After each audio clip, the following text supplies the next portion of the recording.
Welcome back to the Danielle Smith Series. This is the 6th episode, and we still continue our first multi-part story, Danielle Smith in Imaginationland Part 3. Before we carry on, let's briefly recap what happened in the last episode. Danielle was escorted on a journey around Imaginationland by Mr. Potts in his flying motor car and met the king and mayor of the land. We now pick up where we left off, as John and Linda were taking Danielle back to their room at the Royal Palace of Imaginationland to get ready for dinner down in the banquet hall. While they were doing so, a beautiful fairy in a blue dress appeared in the room. Hello there, folks. I am here to meet a young girl by the name of Danielle Smith. That's me, ma'am. Danielle realized that it was the blue fairy who had come to meet her. She shook hands and formally introduced themselves. The blue fairy then passed on the message to her from the princesses that she must behave this time or they didn't want her there. She promised to be good as she placed her tiara on her head, and the blue fairy disappeared, taking Danielle at her word.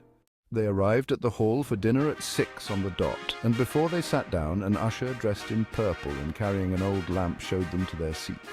Welcome, everyone. Please follow me to your seats. Danielle added 2 and 2 together and found out it was Aladdin and his magic lamp. This was going to be a very magical feast indeed. That was until something happened that turned it into chaos, so they had to cut it short with full apologies to all guests and send them back to their rooms or homes.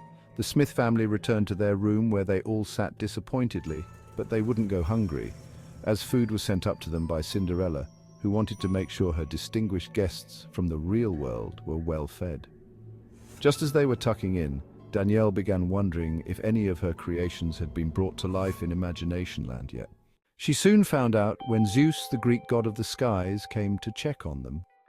Accompanied by a young violet-skinned woman with long wavy mauve hair and amethyst eyes, and wearing a purple sequin dress.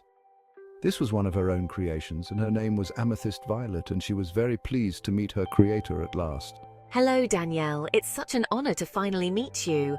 You know, I've always wanted to thank you for bringing me to life. She was a very beautiful woman who loved everyone and everything in the world.